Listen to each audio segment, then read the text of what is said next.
ભક્તો આપણે દિવ્ય સત્સંગની અંદર પરમાત્મા રાજી થયું કંઈક કરી શકીએ છીએ. ભક્તો યાદ રાખજો, ભગવાન રાજી કરવા એ કાંઈ નાની વાત નથી, બહુ મોટી વાત છે.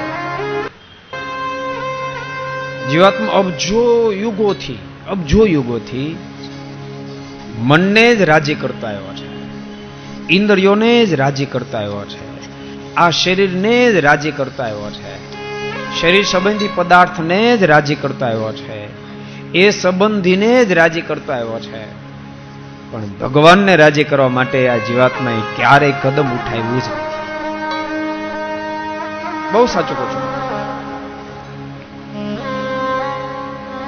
માણસને સદૈવને માટે એવી જ રુચિ રહી છે જે રુચિ એનું ખરાબ કરે એમ હોય.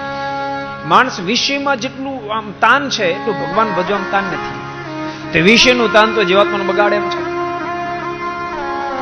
જીવાત્માને ભક્તો બે પદાર્થની અંદરથી સત્ય વાત જો પકડાઈ જાય તો જીવાત્મા મુક્તિ પદ સુધી પહોંચે. એક તત્વ એવું છે પોતાનું રુચિકર છે, બીજું તત્વ એવું છે પોતાનું હિતકર છે. બરાબર સમજવા પ્રયાસ કરજો. એક રુચિકર છે, બીજું હિતકર છે. રુચિકર છે અહિતકર છે, હિતકર છે એ જીવાત્માને અરુચિકર માને છે. ક્યારેક માણસ રુચિ બહુ હોય પણ હિતકર ન હોય. દવા છે ને, દવા રુચિકર ન હોય. કોઈ એમ કે મને દવા બહુ ભાવે, દવા ભાળું બહુ રાજી થઈ જાય. આમ દવા પીતો મોજમાં દવા પીવા કોઈ મોઢું બગાડતો દવા પીવે. દવા રુચિકર નથી પણ હિતકર છે. પીવે તો જીવને નિરોગી કરી નાખે. આ બહુ સમજાય જેવો પોઈન્ટ ભક્તો તમને બતાવું છું.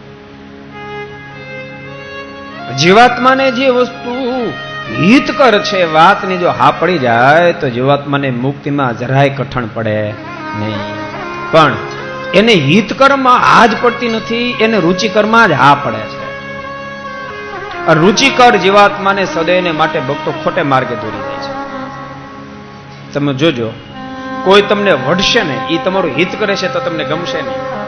કોઈ વખાણ કરશે ને ખોટા કરીને તમને પાવર ચડાવી દેશે, એ તમારું હિતકર નહીં હોય, રુચિકર છે એટલે તમને ગમશે. બહુ સમજ્યા જેવો પોઈન્ટ ભક્તો આપણે જોતા હતા કે લોયાના 17માં પણ મહારાજ કે વ્યક્તિના જે વખાણ કરે, વખાણ કરનારની અંદર મહારાજ કે હજારો દુર્ગુણ હોય તો પણ દુર્ગુણની સામે નહીં જોવે અને એનો અલ્પ ગુણ છે ને બહુ કરીને માનશે. મારના શબ્દો. કારણ કે વખાણ એને રુચિકર છે, હિતકર નથી પણ રુચિકર છે.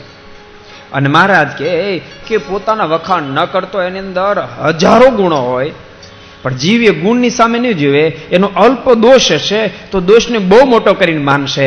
શું કામ? તો કે એના વખાણ ન કર્યા, એને ટોક્યો, એનું હિતકર હતું પણ એ વાતમાં વાત મનાણી. ભક્તો જીવનની અંદર ખરેખર સુખ જોતો હોય ને તો બહુ સનાતન સત્ય કહો.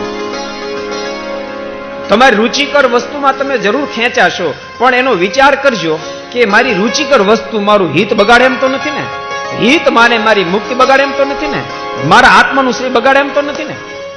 અને ગમે તેટલી રુચિકર વાત હોય, રુચિકર પદાર્થ હોય પણ એ તમારો મોક્ષ બગાડે તેમ હોય તો એનાથી પાછા હટી જાજો.